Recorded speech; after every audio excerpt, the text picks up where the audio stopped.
హైదరాబాద్ లో largest CREDAI non stop property show ఈ నెల 2, 3, 4 తేదీల్లో హైటెక్ సిటీ హైటెక్స్ లో. టీడీపీ కూటమి ప్రభుత్వం వాలంటీర్లను కొనసాగిస్తుందా లేదా అనే దానిపై వాలంటీర్లలో సందేహాలు నెలకొన్నాయి. చంద్రబాబు ప్రభుత్వం మాత్రం వాలంటీర్లను కొనసాగిస్తామని చెప్తూనే ఉంది. కానీ పూర్తి క్లారిటీ అయితే ఇంకా ఇవ్వలేదు.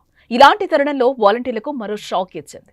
రాష్ట్ర వ్యాప్తంగా ఉండే గ్రామ వార్డు సచివాలయాల సిబ్బంది వాలంటీర్ల గత ప్రభుత్వ హయాంలో వివిధ సంక్షేమ పథకాలు ప్రజలకు చేరవేసే ఉద్దేశంతో ఆయా క్లస్టర్ సభ్యులతో క్రియేట్ చేసిన వాలంటీర్ వాట్సాప్, టెలిగ్రామ్ గ్రూపులను తక్షణమే డిలీట్ చేయాలని ప్రభుత్వం ఆదేశించింది.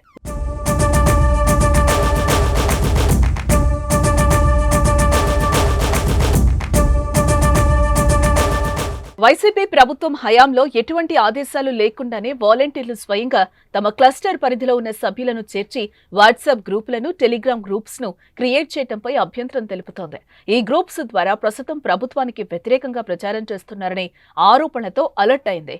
ఆగస్టు 5 సాయంత్రం 5 గంటల్లోపు ఆయా గ్రూపులను డిలీట్ చేయాలని ఆదేశాలు జారీ చేసింది. ప్రజలకు కూడా సూచనలు చేసిన ఏపీ ప్రభుత్వం గతంలో ఏవైతే వాలంటీర్లు క్రియేట్ చేసిన గ్రూప్స్ ఉన్నాయో వాటి నుంచి వెంటనే తొలగిపోవాలని సూచించింది.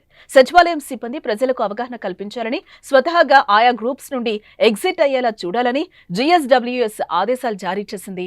ఈ మేరకు ఈ గ్రూపులను వెంటనే తొలగించేలా చర్యలు తీసుకోవాలని జిల్లాల కలెక్టర్లకు ఆదేశాలు అందాయి. ఆయా వాలంటీర్ల వాట్సాప్ గ్రూపులు తొలగించిన వివరాలను అధికారులు తనకు సోమవారం 5 గంటల్లోపు తెలియచేయాలని సూచించింది.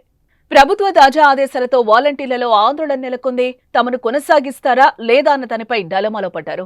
చంద్రబాబు మాత్రం వాలంటీర్ వ్యవస్థను ప్రక్షాళన చేయాలని భావిస్తున్నారు.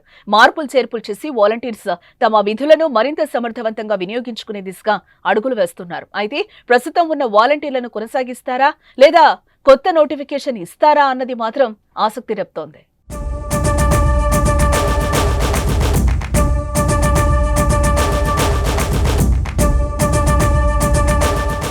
సుమన్ టీవీలో మీ పర్సనల్ అండ్ బిజినెస్ ప్రమోషన్స్ కోసం కింది నెంబర్కి కాంటాక్ట్ చేయండి.